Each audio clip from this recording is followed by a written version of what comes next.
Hello and welcome to the Hughes at 10 on, Friday, the 20th of November 2020. Welcome to the Echo Chamber. How you all doing tonight? I hope you're all well. I hope you can all hear me. That'll be great. Just opened up a beer because it's the weekend. Yeah, get in. So a couple of things to talk about tonight. Obviously, first of all, Priti Patel. Not so Priti Patel. And also, let's talk a little bit about Trump and his attempts now that he's extinguished all of his legal options to try and overturn the result of the election that he seems to have lost by about 6 million votes. And now he's trying to get the Electoral College to say that they're going to vote for him rather than Biden, even though Biden won in the state. Ugh. All these fun and games. I like the added stress that it's adding to our lives, and we can't just go, "Yay, Biden won! The bad things are over. Let's just get on with our lives." We can't. We're not allowed to do that. It's not good enough. Okay, so I'm just going to jump straight in to the to the comments that are coming in, because I've had this trouble trying to keep up with people writing stuff in. So I'm going to try and keep up a little bit better tonight. So I'm going to jump straight in with Chubai saying 8 o'clock. No, 10 o'clock. 8 o'clock, did you mean? Oh my God, yeah, sorry, mate. No wonder you kept missing buses and boats. I must have put 8 o'clock for the Hughes at 10. Damn you, alcohol. Why'd you always let me down like that? David says, greetings, mere mortals. A very Thanos style hello there. David saying, path Trump to victory. Pieces are nicely falling into place, says Trumpy. Will he ever stop? Will Giuliani ever show his hair in public again? All this bloody excitement. Yeah. I don't know. Is it excitement, or is it just like, is it like tension? Does anyone remember the pre-millennial tension? That was exemplified in songs like Design for Life by the Manics and the Universal by Blair, and everything that Radiohead wrote before 2000. This pre-millennial tension, this tension about going into a new millennium, and obviously the millennium bug, I guess. That's how I'm feeling now, but it doesn't feel like there's going to be a party to herald this new world. I just feel tension at the moment, and I don't see an end to it. The light at the end of the tunnel just seems to be getting further and further away. It is there now, which is a step up from the situation we were in just a month ago, but yeah, we're not there yet. David says, I thought you said will Giuliani show his face in public again? Lol. Georgia's certified its election results. So that's the big news again today. Georgia has certified its election results. So which is really good. Which means that it makes it a lot more difficult now for Trump to try and overturn that decision by the electorate. He won by only 12,000 votes in Georgia, so I think it was one of his slimmest victories. He won by more in Arizona, I think. Definitely won more than that in Nevada, and he won by way more than that in Pennsylvania. The footage of Giuliani reminded me of the scene in The Fifth Element where the evil entity called Zorg. Yes, very good. I like that reference. The election final tally will be 7 million plus votes. Well, I predicted 10 million. That was my prediction. I thought Biden was going to win by 10 million more votes than Trump, but Trump will still steal the election somehow. He'll still somehow maneuver himself into a position where he stayed on as president. I fell a bit short. Sorry, the actual result fell a bit short of what I thought would happen. I thought that the Democrats would win more seats in the House of Representatives, and they've actually lost seats. And I also thought that they would take over the Senate without any problems. But I thought it was going to be 50-50. That was my prediction before it happened. But it looks now like it's going to be probably 49-51 to the Republicans rather than the Democrats, unfortunately. If Priti Patel doesn't get sacked, you can start betting on when we will have this conversation again. Yeah. Hi, Graham. What's your view on the police chief's Brexit voter turkeys jibe? I think he was absolutely right. They were turkeys vote for Christmas. And as my father always used to say to me, never do a fella for being right. So if someone actually tells the truth for a change and they didn't, even if you don't agree with their politics or you don't agree with them in general, if they're right, they're right. Never do a fella for being right. If Boris the liar had been caught shagging Satan, he'd wheel his MPs out into the media to say what a nice guy Satan was without them actually bothering to realise how bad it made them look. That's very true, John Barleycorn. So at the moment, for the third time, I think we've had all these politicians coming out now on Twitter because they get a WhatsApp message and it says support Priti Patel or the Terminator or whatever they're calling her. You had to form a protective square around it. I don't know why it was a square rather than a circle, but a ring. Isn't it a protective ring? Isn't that normal? A protective square? Why a square? And so they all got on Twitter today, and like Angela Loathsome and John Redwood and all those usual arseholes, and they all said, yeah, she's lovely, she's very kind, she's never been mean to me, she's never bullied me, which is a bit like someone turning up at your murder trial and going, oh, he never murdered me, so he's all right. And you're like, yeah, but I don't know where to start. Paul Mason says, hi guys. Hi Paul.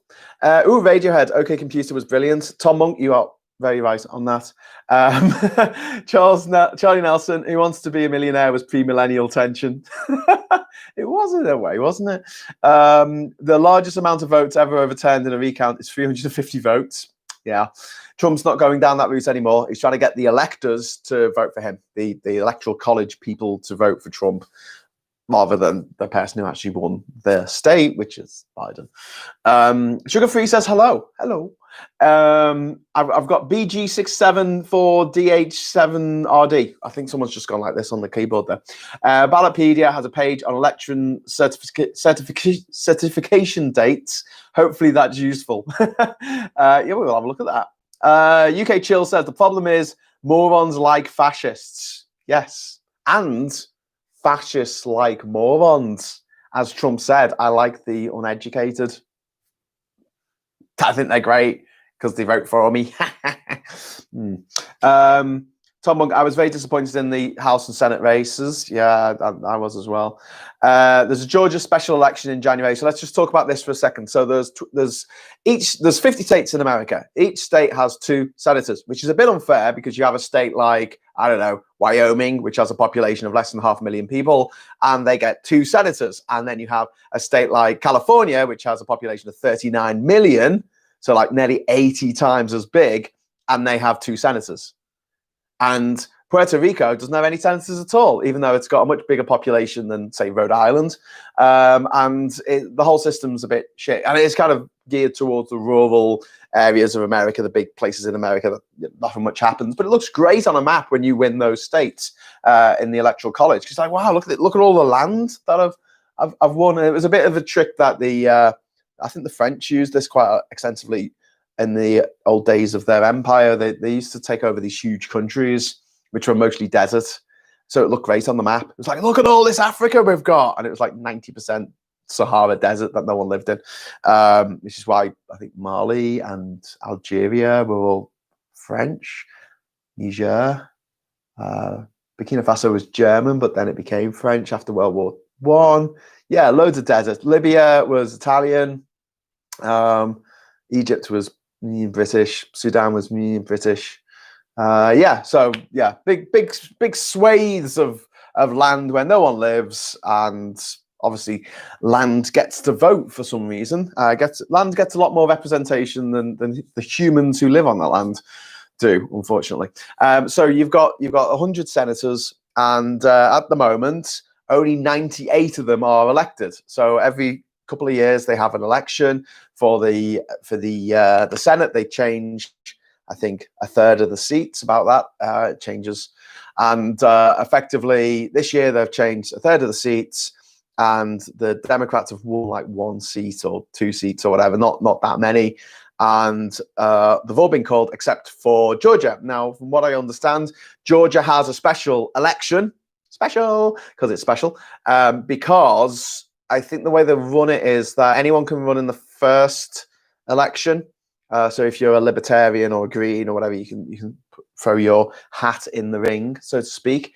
And then they have a runoff. So the top 2 candidates, which of course are going to be the Republicans and the Democrats, get to go through to the next election. And I think that in a normal year, it only would have been one a senator who had been re-elected, or election for one senator in Georgia, not two of them. But there's a special election, which is the American equivalent of a by-election. So whatever the senator who was the senator for Georgia, no longer with us, unfortunately, and therefore someone else will be running for their seat. That's how it works. If both of them go to the Democrats, then they get 50 seats, and the Republicans get 50 seats, and the vice president, who will be Kamala Harris, gets the deciding vote. That's really important. That means that the Democrats can do a lot in the next 4 years, or at least the next 2 years until the next Senate election. In the event of the Republicans winning one of those seats, then the Republicans will dominate the Senate, and nothing will get done at all domestically in the next 4 years, 2 years.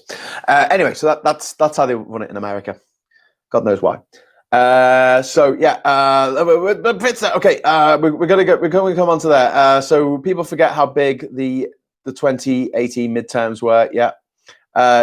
Georgia Democrats could still take those 2 seats in the Senate. That's the hope. I said this on Twitter the other day. If I was the Democratic Party, I would just be mobilizing everyone to go to Georgia and get everyone to sign up. I think the deadline for signing up new voters is something like the 8th of December or something. It's not very far away. Just for 2 weeks, absolutely blitz it. Every single street in the areas of Georgia that will vote more likely Democrat, knock on every door, are you signed up to vote? Please sign up to vote, blah, blah, blah, get them to sign up. And the thing is, the Democrats haven't been doing that so much this year because of COVID concerns, which are very understandable. But I feel like if you're wearing a mask and you knock on the door and then you wait at the end of the path and say, can I talk to you about signing up? There's ways of doing it.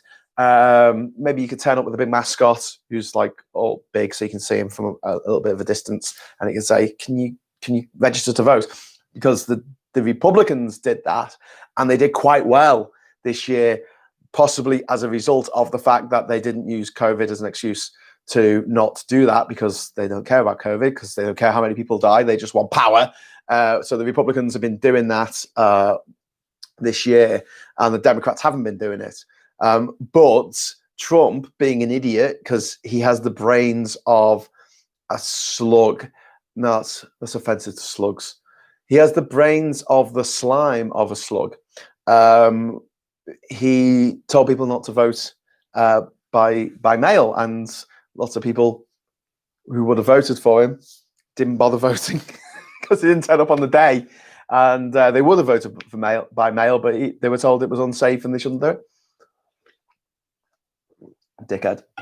Tories fall upwards. Yes, they do. Tom Monk saying Ossoff destroyed Perdue in the debate, and now he's afraid to debate Ossoff now. Yeah, doesn't sound like sounds like something that we had in our country with Boris Johnson, who in the last election just kind of disappeared. He hid in a fridge, famously. Everywhere he went in the UK, people shouted, "Fuck off, Boris!" And yeah, it was really funny, except for the fact that the guy he was up against was really shit, and people voted against him more than voted for Boris, which we've covered before on Hughes at 10 and in my podcast. Protective square sounds like a Russian formation. Roman formation. It does. Get your shield on your head. You're right. I just did the catwalk. My fingers on the keyboard. Oh, sorry. A catwalk on my fingers on the keyboard. Okay, you're right. I get you. Basically, the guy with the crazy name, he just typed in loads of stuff. Charlie Nelson says Puerto Rico is not. He's put Puerto Rico is not a U.S. state. Yes, it's not. It should be, because in 2016 they had a referendum and they voted to become a U.S. state. And also Washington D.C. should be a state, so we should have 52 states. Which would be good, because it'd be the same number of cards as a deck of playing cards. It'd be easier to put 2 more stars on the flag without it sort of looking very different to what it looks like now. And yeah, it would be 4 more senators for the Democrats. So do it. Just do it. Just get them statehood. And that's something that the Democrats can do if they take control of the Senate. It's something that they definitely need to do if they take control of the Senate. And then they'll have control of the Senate, they'll have control of the House of Representatives, and control of the presidency for at least 2 years. While that is the case, get them in there. Get those 2 states in there. Get Guam in there. Get the Northern Mariana Islands. Get American Samoa while you're at it, and the U.S. Virgin Islands, which has the highest murder rate in the world. You know, U.S. Virgin Islands. You have a look. It's up there with Honduras and El Salvador. It's like this outrageously high murder rate in the U.S. Virgin Islands. You get on the road town fast ferry over to the BVIs, the British Virgin Islands, and the murder rate's like nothing. It's kind of crazy. But there you go. Interesting fact about the U.S. Virgin Islands. The main island, which is St. Thomas, I think, they drive on the left, like the British. They drive on the left, but the cars are all left-hand drive because they're American cars. It's a really weird situation. So like overtaking, obviously they're not motorways, it's an island. The overtaking is like really, really fraught with danger because you can't really see past it. I suppose you'd be going that way. Anyway, true story. They drive on the left and have left-hand drive cars. Yeah, no, you would be going that way. Sorry. Right, where are we? I have a theory of world history called blame the French. There's always a way. Okay, sugar-free. It's not always the French's fault, you know. The British, Portuguese. Let's have a look at how the Portuguese pulled out of Africa, eh? They pulled out of Angola, Mozambique, Guinea-Bissau, Cape Verde. They pulled out overnight. They just left in 1975, and they left. I think they left Angola with 1 university graduate in the entire country. 1. And on the way out, they trashed the place. They poured concrete down wells and they set fire to buildings and rolled vehicles off cliffs and stuff. They went mad. They were like, oh, well, if you don't want to see it, then we'll fuck off then and we'll wreck everything on the way out. And I'm like, okay, obviously I wasn't at the time because it didn't exist. I wasn't born. But yeah, like the Portuguese were one of the last colonial powers because I think they were under a guy called Salazar. God, if you want to be a fascist dictator, a name like Salazar is just... It's just wonderful, isn't it? I think there was one of the groups, one of the military political groups in Burma or Myanmar was called SLORC. That was their acronym, SLORC. It's like, are you trying to sound evil? Is that the plan? Although it does always amuse me that in the Filipino island of Mindanao there is an insurgency group. Which is an Islamic insurgency group which wants independence for Mindanao and the Sulu Islands. And they're called the Mindanao Islamic Liberation Front, or MILF for short. I shouldn't laugh, it's terrible, they kill people. But still, it's a funny name. Anyway, going back to MILF, SLORC, don't know where I was with that. The French, yes. The Portuguese, sorry, they really did a number on Mozambique and Angola, which fell into civil war, which lasted for about 30 years. Thanks for that, knobheads. But yeah, so not just the French, the British as well, and the Portuguese, and the Spanish. And there's this story of Pizarro, who was a Spanish conquistador, and he went to Peru, and he wanted this city of gold. He'd watched the Mysterious Cities of Gold as a kid, as we all did. And he decided that he wanted this city of gold. And so he said to the Incas, give us all your gold. And they were like, no, we're not giving you your gold. It's like ours. And he said, right, I'm going to kidnap your king. So he kidnapped the king of the Incas. And he said, I'm going to ransom him. And I want a room of gold. I want an entire room filled with gold. And then I'll give you your king back. And the Inca people went, oh God, all right, fine. So they got all the gold. And they didn't have a city of gold. It was literally pots and pans from people's houses that were like, okay, has anyone got any gold? Like wedding rings, whatever. They all threw it into a big pot, took it down to the capital and said, here, look, we've filled a room full of gold of all our precious heirlooms and trinkets and things that have a lot of spiritual meaning to us. And Pizarro went, thanks for your gold. And then he killed the Inca king anyway. Bastard. So yeah, anyway, it's not just the Portuguese who are bastards, it's the Spanish, it's the Italians, it's everyone really. It's everyone. You can't escape it. But what you do is you say, well, look at these good things that these countries did, which were good. That was a good thing you did, Portugal, when you did that thing that was good.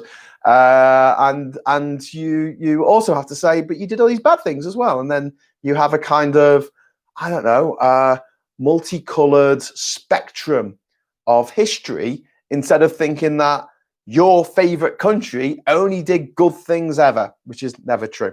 I was going to bring down 52 Times Britain Was a Bell End by James Felton, because we were talking about it yesterday and I got the title wrong. I was going to show you that, and Slaying Brexit Unicorns by Edwin Hayward, and obviously How Not to Be Wrong by James O'Brien. He's got a new one, which is called How Not to Be Wrong, because the old one was called How to Be Right. Good lockdown reading for anyone who's stuck at home for the next couple of weeks. Right. Anyway, pardon to the French people there. Oh, I've got behind in my messages. I'm way behind now. Los Angeles County has more than 6 to 7 Midwestern. Los Angeles County has more than 6 to 7 Midwest states combined. I think Tom Monk's there talking in terms of population. Darian says, ha, ha, ha, ha, ha. I don't know what he's laughing about. Brian says, Dems have to start winning state legislatures and redistrict the House. That's easy for you to say.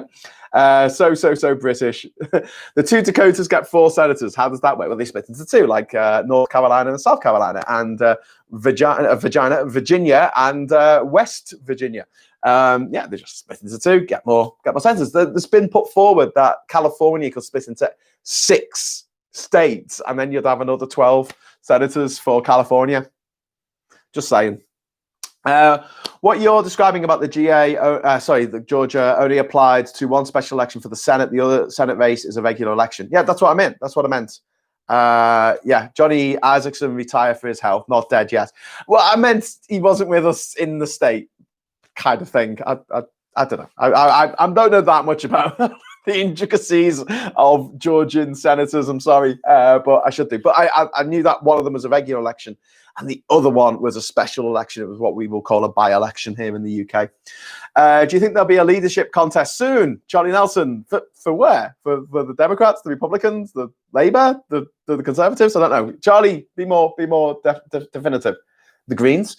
Tom Mugg says, Stacey Abrams has done a great job getting people registered in GA. She's a treasure. Good on you, Stace. Georgia has been different to other US states, mainly because of Stacey Abrams.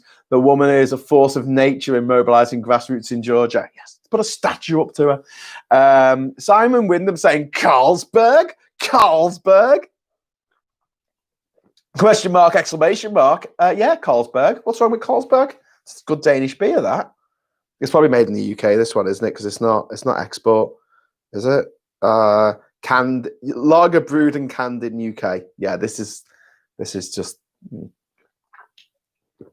80s lager that they've rebranded. Graham is in Durham. He's trying to keep his Danish overlords happy. Yes, in case they invade Lindisfarne again. Last time it was such a disaster. Like and subscribe. Yes. Okay. Quickly, while you're all here, and we're 23 minutes in, because everyone watching this at the moment, could you please give it a like? Just quickly give it a thumb up on the screen there in the top left, I think it is on the screen. But if you could give me a like, that would be amazing. Thank you. I really, really appreciate it. And if you could subscribe to me, because there's like a magic number, 30,000 on YouTube, and at the beginning of this year I had actually 31,000 subscribers, and because I haven't been making any bloody videos this year, my number of subscribers has been going down, and now it's below 29,500. So I need to build up my subscribers. So if you're not subscribed to my channel, I promise not to annoy you too much, but yeah, if you subscribe, if you want to know when I've posted a video, there's a little bell, and you can click on the bell, and that gives you a notification. If you don't want to bother with that, but you just want to know when you go onto YouTube, I'll come up in one of the videos on the front screen, along with everything else that you watch on YouTube. All right, back to the things that we are talking about. I haven't even mentioned Priti Patel yet. We're coming to it. We're coming to it. Medieval joke. Hit the like button. Sounds like they need to buy him a pint, but not. What's wrong with Carlsberg in Ice Cold in Alex? That's in the film, not the book. That's the beer that they drink when they get to Alexandria at the end. That's a great movie. So Trump files for partial Wisconsin recount because he can't get enough funds. That's probably because supporters have realised they're backing a loser. Yeah, Daffod, you're right. The recount thing is over. It's done and dusted. It's been thrown out of every court in the land. I think over 30 court cases that him and his nutters brought, and they've all just been dismissed out of hand because they have no evidence. His new tactic is going after the electors, the electoral college people who actually, there's only a handful of them for each state. There's 20 of them for Pennsylvania. There's 39 of them, I think, for Florida. For California. There's a load for Florida. There's a load for Texas. And they all vote for whoever won that state. And now he's trying to get the Republican governors and the Republican Senate leaders in the state senates of each state that he's lost in to actually send in electors that will vote for him rather than the actual winner of the election is Joe Biden. Bastard. But there's a theory here that he's not doing this to actually win the election. He's basically wants to do a deal with Biden where Biden says, okay, listen, if you concede, I will grant you a presidential pardon for your crimes, because he knows he's going to go to jail for all his crimes because he's a massive sex pest and he's a traitor. And he's a murderer and a thief and a scumbag and a swindler and a con man and a pyramid scheme artist and the worst human that ever lived. He's going to jail. He's going to jail. There's 6 different lawsuits. One of them is going to stick. He'll go to jail for the rest of his life because he's a fat bastard and he's old and he's not going to last that long. Great. So he wants to deal with Biden, and his deal is going to be, it's going to go along the lines of, nice country you got there. Shame if anything happened to it. Like, I don't know, 250,000 Americans died of a disease that we could be mobilizing a vaccine for, but I'm not, because you have to give me an exoneration. You have to give me a pardon, sorry, from any future crimes that I may be put on trial for. I have to be pardoned for them, or I'm not stepping down, and we can't start the transition, and you can't start the process of actually getting the vaccine to Americans so that Americans stop dying by the truckload. We have to, we won't have to dig any more mass graves and throw the carcasses in. 250,000. Someone needs to do the maths on this. Roll out 250,000 dead people on a road. See how far you get. It is disgraceful. Trump is basically bargaining the lives of thousands of Americans. Thousands of people who love him, thousands of people who want to have sex with him or think about him while they're having sex. Thousands of people who would be really, really happy if Trump shagged their wife or their young daughter who's underage. They'd be like, yeah, well done, Trump. Well done. Well done for doing that, mate. You're a good man. You're a really good man. Well done for stopping those pedophiles. Yeah, massive pedophile. So I've just probably blown my chances of getting any advertising revenue on this video, but this is a guy who went to parties with America's most famous convicted pedophile, and at that party we have footage of him pointing at girls going, yeah, I like that one. And it's that again, there's so many points in the Trump presidency where you think that should have been the end of it. That should have been the end of it. But this is going to be the end of it because we're up to the half-past mark now, and I haven't started talking about Fiti Patel. So I'm just going to don't bang on the Portuguese. They are England's oldest ally, the oldest political allegiance in the world. Yes, it goes back to the 1300s. But it doesn't mean that they didn't do some bad things in the past and have some terrible leaders. Trivia: Portuguese dictator that was overthrown in a coup that was signaled by the Eurovision Song Contest. Okay, I'm going to skip a few things here because I want to talk about Priti Patel. Duncan Sample saying, sorry, what did I miss about Priti not losing her job about bullying during anti-bullying week? Okay, so someone said, not Tuborg, unless Ice Cold and Alex screenshots on Google image search are lying to me. Oh, Tuborg and Carlsberg, they're made in the same place. It's the same thing. It's made in the same factory. They're just different labels. I'm pretty sure it was Carlsberg. And Carlsberg then they reenacted the scene years later for an advert for themselves. Oh, I don't know. I can't look up things on Google while I'm talking to people. Darren's saying, what happened to your Patreon account? Could you do a relaunch and hopefully raise funds for more content? Yes, that would be a really good idea. I'm just really shit at getting money out of stuff. Yeah, I'll redo my Patreon account, but then Darren, sorry, I'm gonna annoy everyone by going on about, hey, could you just, I feel bad enough asking for likes. Can everyone give me a like? Thank you. If I get a Patreon account, I'll be like, oh, can everyone just give me some money on the Patreon account? And oh God, it feels like I've got my cap out. I don't know. I just feel dodgy about it.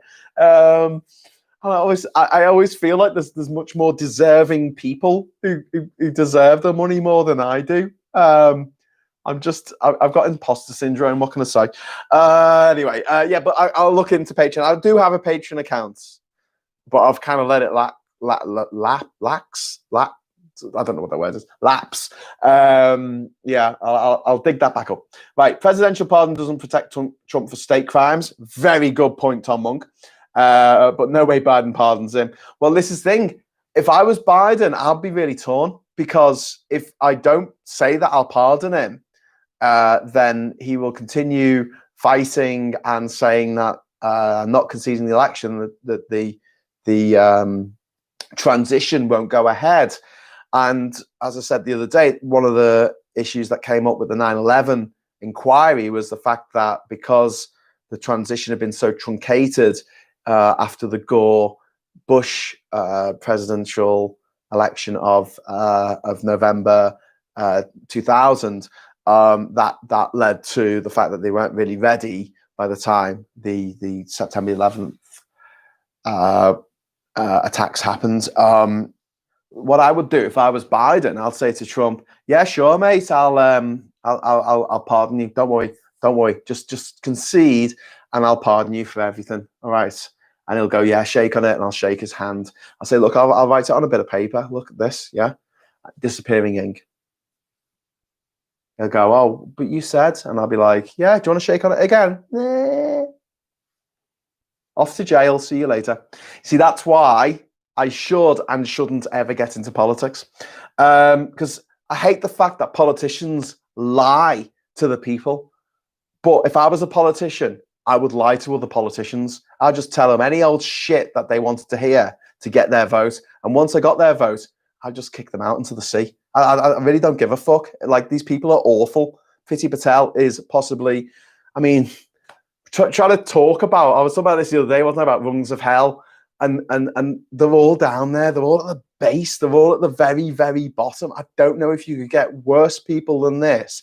They're like the people in The Apprentice who come bottom of the ones who get kicked out after the first week, and you just hate them. They're just horrible. And they're like the people who go on the Daily Mail website and just say horrible things about people of color or the gay people or whichever minority they hate that day. But yeah, I think I'm going to have to dedicate the rest of this show to slagging off Priti Patel, because she is just absolutely awful. Yeah, so MMTB 1972 has just said, telling other politicians what they want to hear does kind of sound like your current PM, Prime Minister. Yes, it does, except he lies to the people as well. I wouldn't do that. I would just lie to the other politicians. That's the difference. Just lie to them, because I don't think much of them. There's a handful of politicians who are really, really good, but the majority of them are they're not sending their best, to quote Trump. Right, Priti Patel. So what's happened is she was done for bullying. This is the third time she's been accused, I think, of breaking the rules of ministerial conduct. She was found to have breached the rules under Theresa May when she went on holiday to Israel and then had a meeting with an Israeli company to talk about giving them money that should probably be spent on, I don't know, development overseas. And she said, I'll give you loads of money to buy your weapons or whatever it was. And she shouldn't have done that because she was representative of the British government. And she was forgiven for doing that. And then it turned out that she'd actually had about 18 meetings while she was in Israel on her family holiday.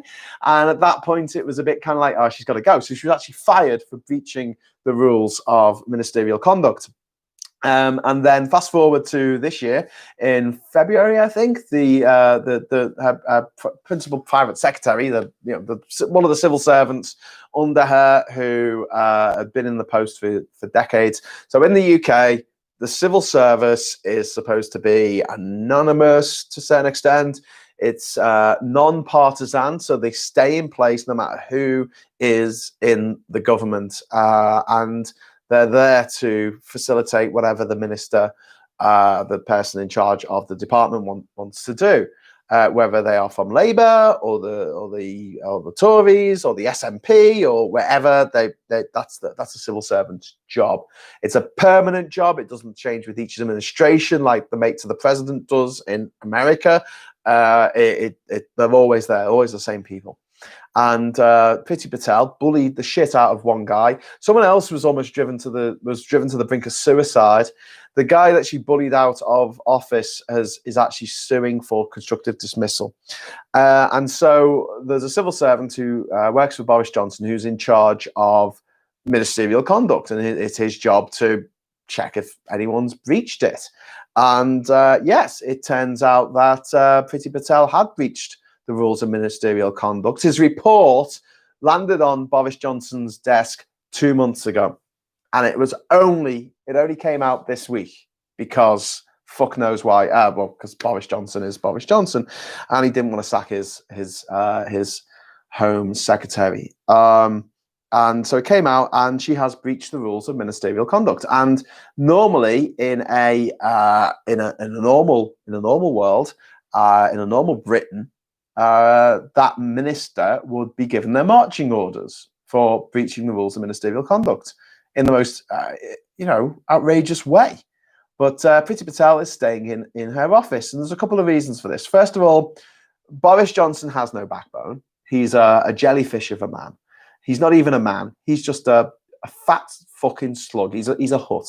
He is a Jabba the fucking Hutt, and he's horrible, and he's possibly the worst person to ever become prime minister of this country. Worse than Thatcher, worse than May, worse than I don't know, Palmerston. He was a bit of a twat, I think. He is just every shade of awful that can possibly be. But Priti Patel is like the racist's talisman. You look at a lot of people who vote Conservative, and what they say about themselves is one thing, what they are is another. They'll say that they're not a racist, but when reality is they are a fucking racist. Nearly everyone who votes Conservative is, to a lesser or greater degree, prejudiced and bigoted. That's why they vote Conservative, except for Corbynites. That's a different story. But yeah, Tory voters generally, and the general scheme of things, are generally a bit racist. That's just the way they are. And then someone like Priti Patel comes along, and it's fantastic for them because they love her, because she is a sadistic fucking cunt who wants to put small children who are running away from a war zone on a rock called Ascension Island in the middle of the Atlantic Ocean as a punishment for running away from a war zone. These are innocent children who have committed no crime. She wants to fly them from the United Kingdom to Ascension Island and leave them there. She wants, this woman, this horrific human being, wants children to be innocent children, 6 years old, 7 years old, 4 years old, 3 years old, doesn't matter, children to be sent to a penal colony in the middle of the Atlantic Ocean, like this is the fucking Victorian era. She wants these children to be punished worse than we punish convicted pedophiles. That's what Priti Patel wants. But the great thing is, she's Indian. So all the racists are like, I can't be a racist because I like this woman because she's a racist against people who aren't, Indian, white, whatever. I like her and she's an ethnic minority. She's from an ethnic minority and therefore I'm not a racist, so I can feel better about myself. She makes racists feel better about themselves. Like Boris Johnson's jingoism makes racists feel better about themselves. Like Brexit makes people who are racist feel better about themselves. Like Jeremy Corbyn lets anti-Semites feel better about themselves. They help them sleep at night. They're like sleeping pills for racists, for bigots, for gobshites. And this is the situation we're in now. We've got this woman. We can't get rid of her. This year, we've had, 3, 4 different occasions where someone who is working for the government should have damn well been sacked. And if they were working for any reputable company in the country or even in the world, they would have been given their marching orders. You had Gavin Williamson with the A-level fiasco. You had, what's her name, Dido Harding with the absolute track and trace fiasco. She's still in her job. She's still taking money from the taxpayer. Matt Hancock absolutely fucking up the whole beginning of lockdown. Boris Johnson himself going around saying, "Oh, you want to shake people's hands? You want to shake people's hands? Go and shake people's hands without a fucking mask on." And he got COVID because he went around shaking people's hands without a mask on. And then you've got the big one, which is obviously Dominic Cummings, who should have been sacked back in, oh God, was it April or May this year? Or so long ago now. He should have been sacked there and then. Because not only did he cover up the fact that he traveled to Durham and then gone to Barnard Castle, when it was discovered, he went out and he went, "Yeah, I did it to test my eyes." And there's a rational explanation for everything. And I just feel like it's like you see the scene of a murderer in a room full of dead bodies and a knife in their hand going, there's a rational explanation for this. And you kind of, a little bit of you that's like, I'm really fascinated to hear what that is. But then there's the other part of you that's thinking, there's no rational explanation for this. You are just a criminal. You are just the worst person ever. Get out. You shouldn't be anywhere near Parliament. You shouldn't be anywhere near power. But this is the situation we're in. Boris Johnson can't get rid of any of these motherfuckers because he's won himself, and it will be like cutting off his own arm. And so we're stuck with these absolute maggots for the rest of the UK. I was going to say for the next 4 years, but it's the rest of the UK because Scotland is looking at all this and going, bye. Yeah, see you, knobheads, whatever. Have fun being corrupt arseholes. John's just saying we live in a I can't even say it. I'm going to give up. We're living in a chumocracy, I can say that. Charlie Nelson saying, it reminds me of the case of the bloody knife and Blackadder goes forth. A lot of what's happening at the moment reminds me of Blackadder. A lot of the stuff reminds me of the Amano Minucci stuff. It's like so close to reality of just these absolute fucking arseholes being in power, doing what they like, and getting away with it. And there's got to be a point where they don't. Okay, Graham, why are racist shits on the rise in the West? There's a few reasons for that. Populism, the internet has allowed racists to find other racists around the world in a way that they couldn't down the pub in the old days. Like if you were a racist and you went to the pub and said something racist, chances were you'd make most of the people in the pub feel uncomfortable. And at least a few people in the pub will probably have a go at you and say, what's wrong with you? Why are you being like that? Whereas there's no restraint on the internet. You just find other racists. You find other conspiracy theorists. You find other idiots who just go, yeah, right, yeah, they're putting microchips into the vaccines and that's what they're doing.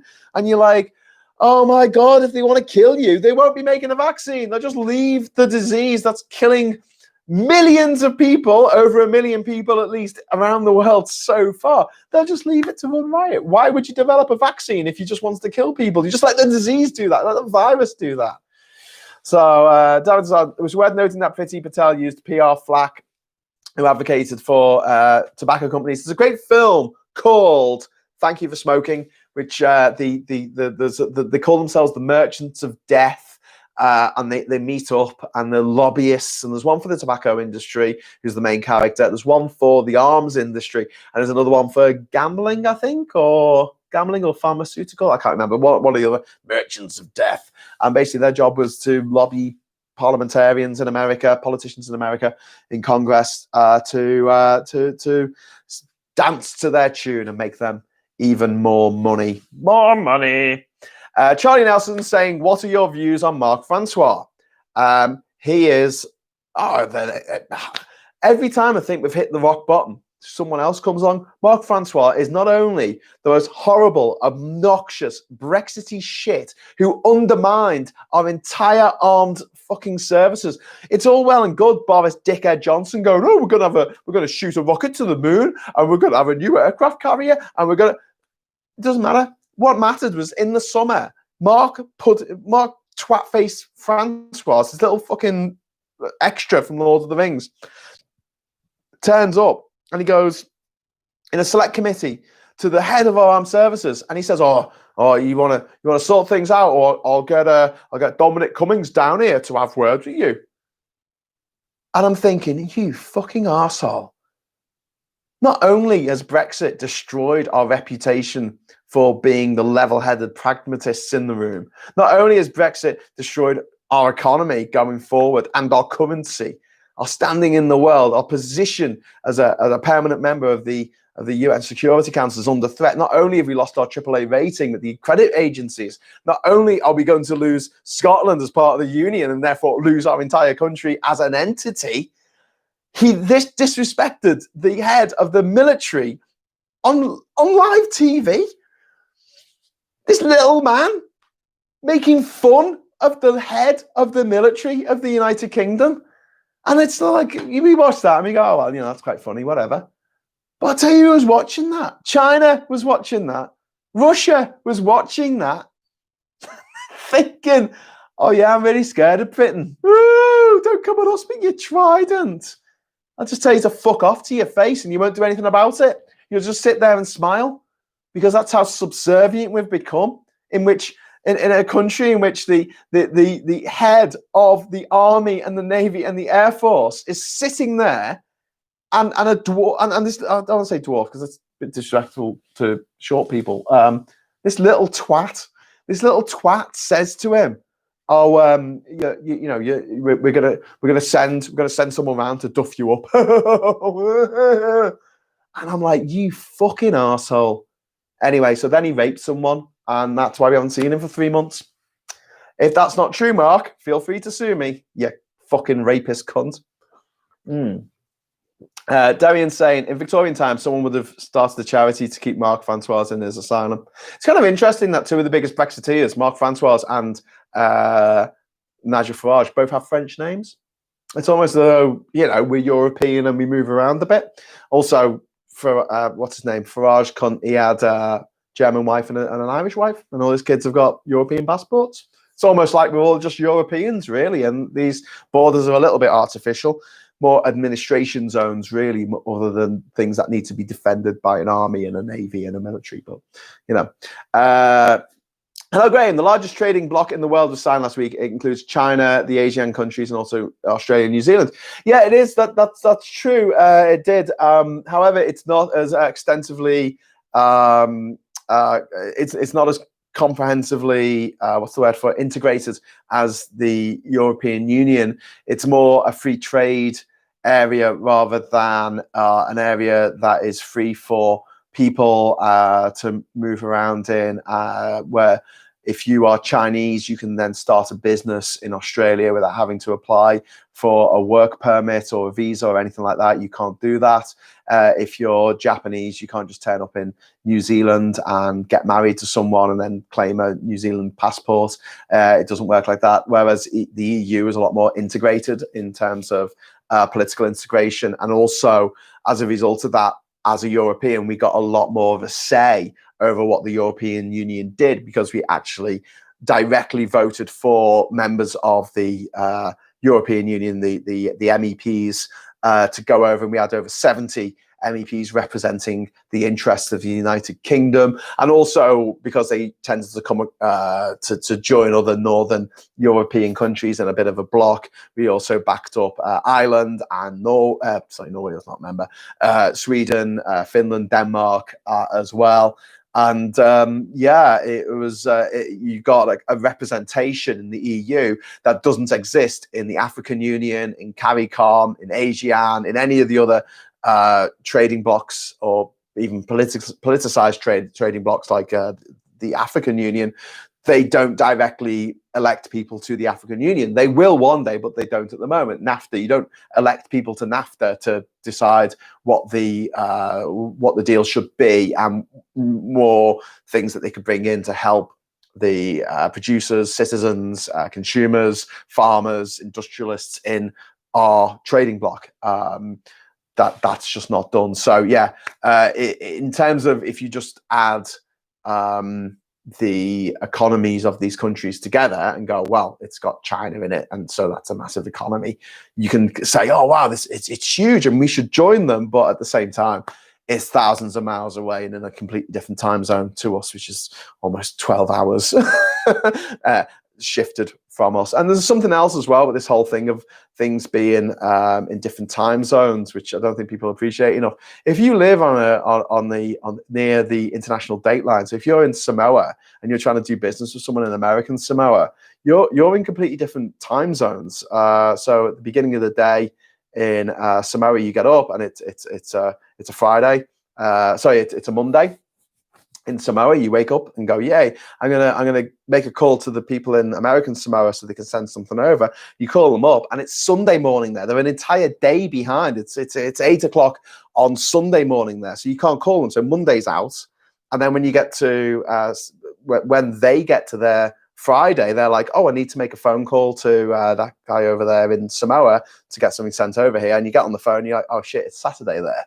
So even in countries that are really, really close to each other, or nation, or country, territory that are close to each other, there's an international date line down the middle, so it makes business a little bit more difficult than it otherwise would be. When we're dealing with Australia and New Zealand and Japan and Taiwan, I don't think Taiwan's part of it because it wouldn't be if China was, but yeah, it makes things a lot more difficult that they're in such a shifted time zone, so over 8 hours different.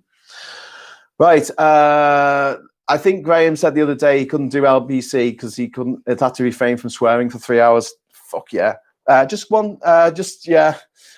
much chaos will there be in January, also February, March? Well, I read today that not only, I was talking yesterday about these boxes that were waiting outside Felixstowe, they couldn't come in, sorry, the containers couldn't come in. The ships were being turned away. A ship had been waiting for 10 days. Yeah, today I read about paper. We're going to have a shortage of paper. Anyone tell you about this? Paper. Well, you know all the packaging that you get your Amazon stuff in? Yeah, it's made of paper. Yeah, we need to get that paper in. We don't make our own paper much. It's going to be a shortage of paper. Shit. Something that Kieran mentioned on the very, very first episode of Three Blokes in a Pub was crates. The crates that we use, not crates, what's the word for them? Yeah, it's crates, isn't it? The pallets that we use are made of wood, and wood needs to be certified to go into the EU, and we didn't have the EU certified pallets. We could certify them in the UK because we were part of the EU, which automatically made them part of the EU, but since we were not in the EU, so everything that was on a pallet, which is everything brought into the country pretty much, would have to be on an EU standardized pallet, and we didn't have the pallets. And he said that in the summer of 2018, and it wasn't until the February of 2019 that there was actually a news story on BBC, the government going, oh, we're going to be screwed over pallets. Oh, I wish I would have mentioned this. And we were like, did you not watch the Three Blokes like literally 6 months ago where we actually discussed this issue? But yeah, this is why Kieran, the van driver, knows a lot more about what's going to happen with Brexit than pretty much everyone in government at the moment, who seem not to know anything. Colin Baker says, it still mystifies me that the Tories are nudging 40%. I know that for many, the hangover from Corbyn makes the Labour brand still toxic, but why are the Tories still getting so much support? Because the people who used to feel bad about doing bad things don't feel bad about it anymore. And that's it. Now, they don't feel bad. They've twisted the idea of what's good in their heads so much that whatever they think of is good now. Yeah, it's sad. It's really sad, and there's not much you can do about it. But if we got our heads together and said, well, it's only 40% and 60% who don't vote Tory, let's get that 60% together into one voting block and then get into an election, and then we can have PR, and then it won't matter that 40% vote Tory forever, because they'll never get a coalition because no one wants to join them, because as the Lib Dems learned to their detriment, yeah, if you team up with the Tories, it's if you dance with the devil don't change, the devil changes you. MNTB 1972 says, on Twitter, Trump's lawyers filed an affidavit claiming statistical irregularities proving election fraud because they confused Michigan for Minnesota. They thought MI equals MN, because MI is Michigan and MN is Minnesota. No problems, sugar-free. We make mistakes all over the place. Oh, everyone's having a conversation without me. Brexit is one horrendous nightmare. Yeah, and Priti Patel is one horrendous nightmare. It's anti-bullying week. It's anti-bullying week. And the woman who is in charge of our law and order is found to have bullied the people under her charge. One so much so that they left their post and is now suing for constructive dismissal. The civil servant in charge of collating this what happened, investigating this crime that has been committed, Sir Alex Allan, he gave this information to Boris Johnson, and Boris Johnson wiped his arse on it and told Alex to fuck off. Alex, who had been in the civil service for what, decades, and is a knight of the realm, and he said, well, I'm going to leave, which is the equivalent of the investigating officer of a serial killer finding all of the evidence. Here you go, here's the evidence that this person committed all these crimes, and then having to resign because the police force don't want to do anything about it. Yeah, but he's a good egg, isn't he? Never murdered me.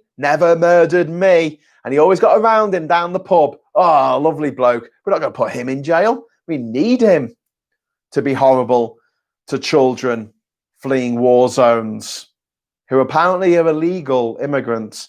There's no such thing as an illegal asylum seeker. You are allowed to seek asylum anywhere. That's the rules that we signed up to when we signed up to the UN Declaration of Human Rights and the Declaration on the Rights of Refugees, 1951. We said we will take them, and we fucking lied.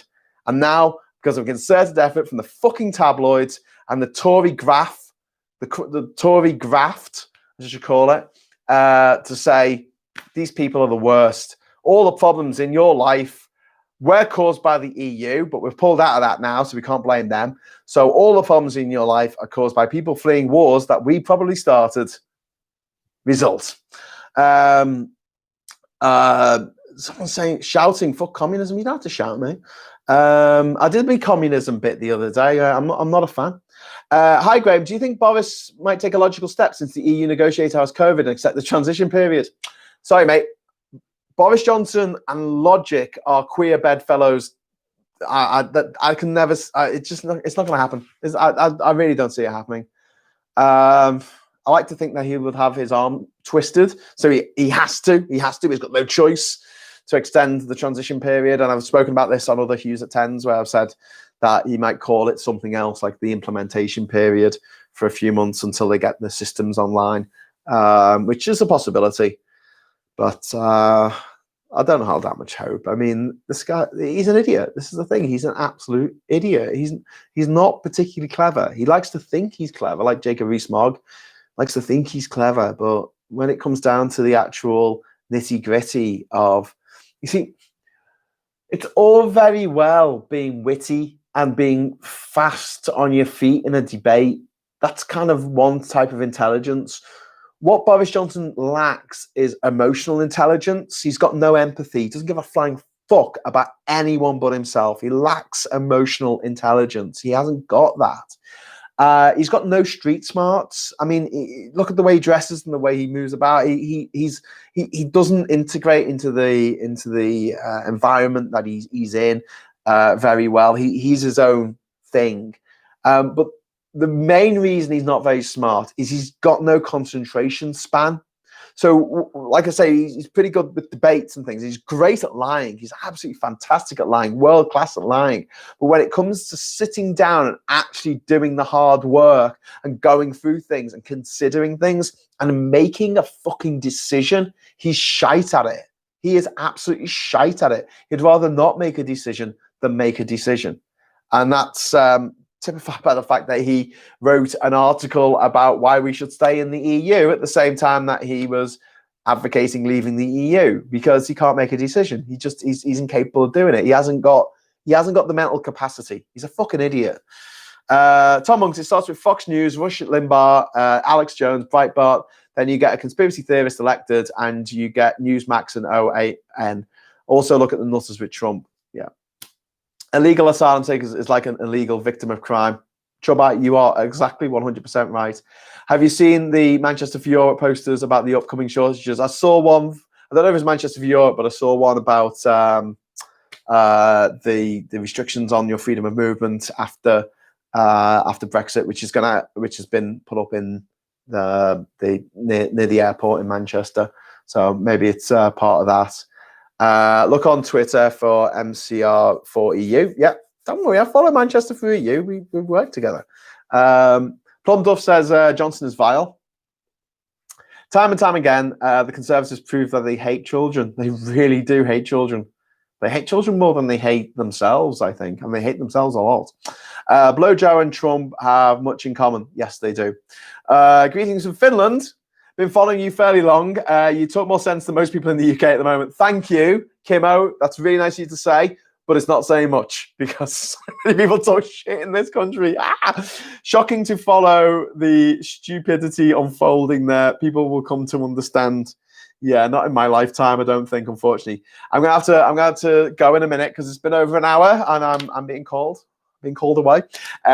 Shout out to the Bell Walcott St. Bath, who ejected Farage and TV crew where the Farage salute was born, the wanker emoji. Good job, the Bell Walcott in St. Bath. I think that's where it was. Would it be beneficial long term? There was no last minute deal. It would be an extremely hard Brexit, and that the shocks thereof enough to change the minds of the UK. Yes. But I don't want to live through it, and I don't want my family to live through it, and I don't want my friends to live through it. What's better, to have 6 months of war or 50 years of a really shit leader where people die because they don't give a fuck? That's a difficult one. It's like that psychological experiment where you asked if you would pull the lever to move a trolley car to kill one person or leave it so it kills more than one person. It's a tricky one. I don't agree with Graham about Johnson lacking emotional intelligence. I think he has a very sharp radar for how to con people. It's not emotional intelligence. It's not nice emotional intelligence, more cunning. Yeah, sugar-free. Okay, I'll take that. I'm talking about the ability to empathize with people. That's what I'm talking about there. I think there's a lot of people who have a real problem with this. I mean, you saw Theresa May's reaction to the Grenfell disaster. It's just appalling. She just doesn't have that person skill. And I see that Boris Johnson does have those person skills, but I think that he struggles very much to try to put himself into other people's shoes. I don't think he can. I don't think he can see the world from anyone else's perspective but his own. I think he is very much the center of his own universe, and everybody else is just a tool. They're just a tool for him to use to get more money, more power, more kudos, more women, more booze, more whatever the fuck he wants. They're just things that he can take off people. I think that if he so there's a difference, isn't there, between someone who is let's say a sociopath who struggles to, if I'm getting the definitions wrong here, forgive me, but I think that a sociopath is someone who can't emote in the same way that a normal person does, whereas psychopath can, and they use that. They don't feel those emotions themselves, but they know they exist in other people, and they use them against that person. So I think that's right. Anyway, It's true, game. Start your own political party. Scouse party. Sleep well. Right, I'm going. All right. Because of Tory rule, austerity is up. Police numbers are down. Over 2,000 food banks in the UK, and over 50,000 people dead from COVID-19. Yeah, because of Tory rule. Johnson is just a cynical bastard. I think. I agree. And he lives in another world. He lives in a very different world from the rest of us. Do you really have to mention all the things Tories think of successes? Yeah, they probably do think all those terrible things of a success. So they'll just blame EU COVID for the pain of no deal.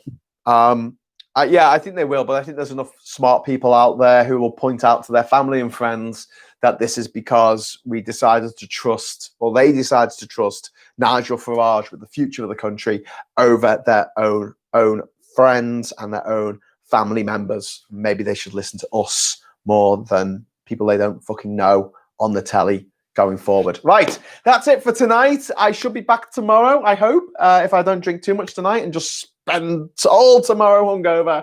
I'll be back with you. This has gone on a bit too long. It's about 5 minutes after. It goes so quick. It goes so quick. But yeah, so thank you so much for joining me. Thank you so much for leaving loads of cool messages. If you can give me a like before you go, well, not me a like, but give the video a like before you go, that would be really amazing. And I will see you again tomorrow at 2200, not 2000. I messed that up, didn't I?